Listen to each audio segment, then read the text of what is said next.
It's called I Pledge Allegiance, ? I pledge allegiance to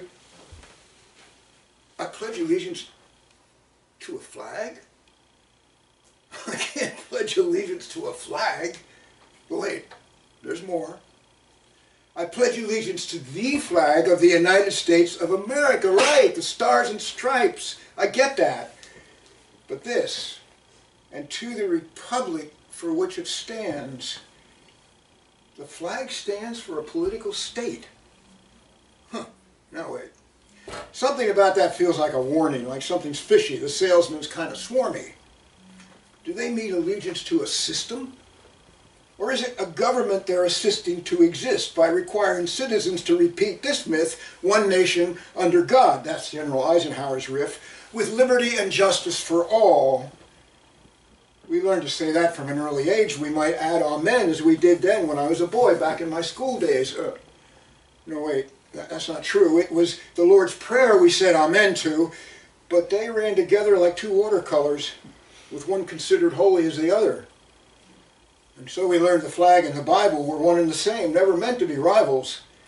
Only later did they mention that's actually illegal. The state can't join or promote any religion, says the First Amendment to the Constitution. Some kids leaving school never get that information. Now, if I claim a right to a religious exemption from a law which the state legislates for all, like for harboring fugitives who escaped immigration or refusing to pay taxes for weapons of war, I'll go to jail for my conscientious objection. But if I obey the state's secular rule, pledging loyalty first to the flag of the nation and claiming exemption from my sacred obligations, well, I'll pay my war tax, whatever I owe, turn in the illegal Dominicans next door, not set traps to break backs of the rats beneath the floor, conveniently ignoring what my religion restricts, surrendering the state what I owe instead to it. Then can state and church really coexist? False prophets will insist it's God's plan to enrich the faithful in both spirit and in land. But if they speak Judeo, Christian, Buddhist, Hindu, or Muslim, to name a few of the best known ones, they speak an extra scriptural tongue.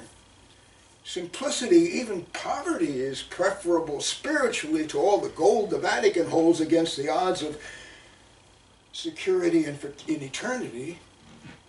The state, by and large, agrees, would love to end the freeze on taxes on the properties where reverends and priests run their holy businesses, living essentially for free. State and religion have long been natural enemies, and now that science has joined the conversation, compromising probably terminally both church and state's absolute authority, who do you suppose we the people should believe? Now, I think it's wise to take none of them literally, and just as wise to take them all seriously. But it's smart to save your pledge of loyalty for the original you, your one and only, alive in the core of your own privacy.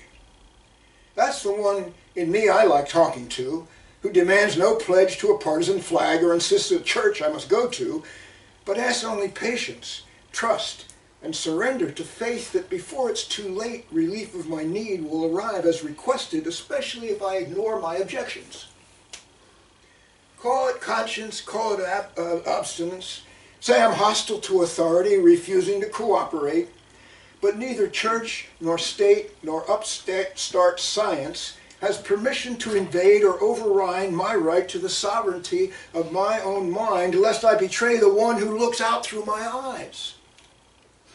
I welcome inside all who'd rather be kind and make war over your belief against mine. Since neither of us can be right all the time, why bicker and fight? Why waste our lives when however much we rage and whine, whatever truth is, it will still survive, regardless of your opinion or of mine. That's what I think of our national divide.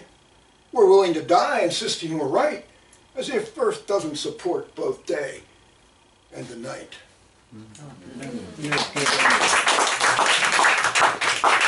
Yeah.